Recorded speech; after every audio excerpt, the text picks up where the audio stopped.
state of uncertainty. People may not want to open business. People may not want to venture out into town. The sooner or later this is sorted out, I think it's better for the country. All right, and on page 9, there's also a report now which also anchors on that, that police killed 37 in chaos. And this is according to a report.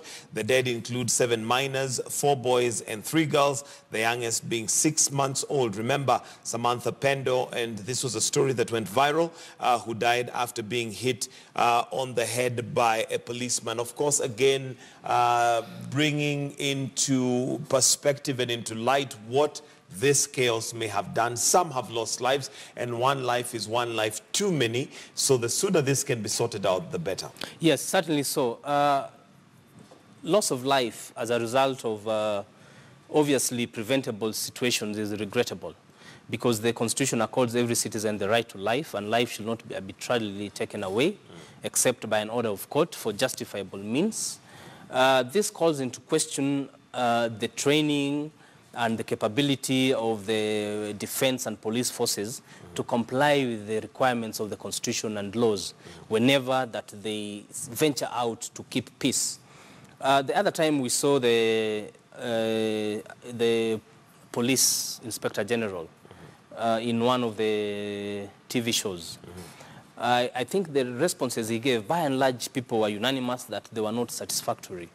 When there's an issue, you do not start from the point of denial. If there's a problem, I think the very fundamental thing is to accept that there's a problem and it is being looked into. So I think our police forces, there's still a long way for them to go. They need to be trained. They need to be made aware that when you are confronting demonstrators, for example, the issue of baby Pendo, all indications were that the police went into a household where there was a mother carrying this child, and the resultant injuries from this child were due to the actions of a security officer. So I think the police, the onus is on them to make sure that when they discharge their duties, then they have to respect the human rights of the individual. Absolutely. And you also have it on the Star, page 9, where 7 children killed by police and unrest in KNCHR. But again, William, this would bring the question of IPOA. What role does IPOA play? Or is it like the infamous NCIC, which is a dog that has no teeth? Because we have IPOA that is supposed to be an oversight authority over the police and misconduct on police, but we're yet to see any action that has been taken and punitive action taken. Well, IPOA, the Independent Police Oversight Authority, it's one of the civilian oversight institutions that came into being as a result of Agenda 4 reforms after the 2007 issue. Their mandate is to investigate where police act in excess of their mandate, where police commit criminal acts. Then they are supposed to collect all the evidence, do the investigations, and forward it to the DPP. The difficulty is IPOA cannot of itself authorize prosecutions. That is the legal system that we have in Kenya. They have to put it through the DPP. After they collect their case file, they have to forward it to the DPP. The DPP also, he is an independent institution.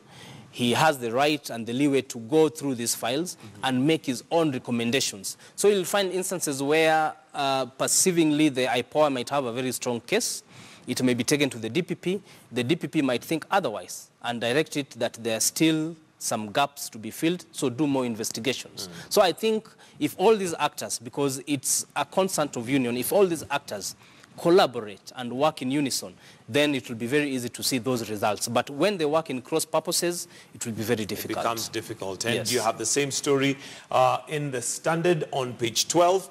And, well, if you'd like to find out what the report